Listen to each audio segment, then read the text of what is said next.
വിശുദ്ധ റമദാനിന്റെ പുണ്യങ്ങൾ പൂർണ്ണമായി ലഭിക്കാതെ പോകുന്ന 3 വിഭാഗം ആളുകളെക്കുറിച്ച് നാം അറിഞ്ഞിരിക്കേണ്ടതുണ്ട്.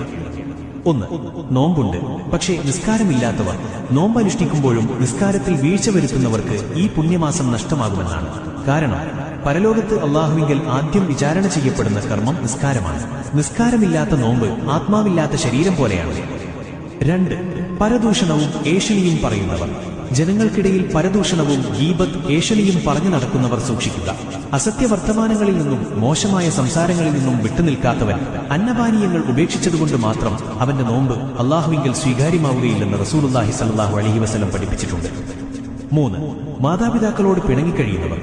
സ്വന്തം മാതാപിതാക്കളോട് പിണങ്ങിയും അവരെ വേദനിപ്പിച്ചും കഴിയുന്നവർക്ക് റമദാനിന്റെ യഥാർത്ഥ പ്രതിഫലം ലഭിക്കുകയില്ല. മാതാപിതാക്കളുടെ പ്രീതിയിലാണ് അള്ളാഹുവിന്റെ പ്രീതിയെന്ന് നാം എപ്പോഴും ഓർക്കണം. നമുക്ക് ഒരുമിച്ച് മാറാം. പ്രിയപ്പെട്ടവരെ, വെറുമൊരു പട്ടിണി കിടക്കൽ മാത്രമല്ല നോമ്പ്.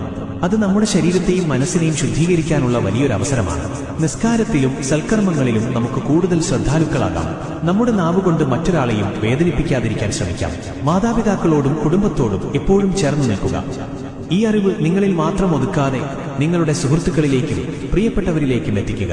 നിങ്ങൾ വഴി ഒരാൾ നന്മയിലേക്ക് വരുന്നത് നിങ്ങൾക്ക് ലഭിക്കാവുന്ന ഏറ്റവും വലിയ പുണ്യമായിരിക്കും. ഈ പുണ്യമാസത്തിലെ സുഹൃതങ്ങൾ പൂർണ്ണമായി നേടിയെടുക്കാൻ അള്ളാഹു നമുക്ക് തൗഫീക്ക് നൽകട്ടെ. ആമീൻ. അസ്സലാമു അലൈക്കും വറഹ്മത്തുള്ളാഹി വബറകാതുഹു.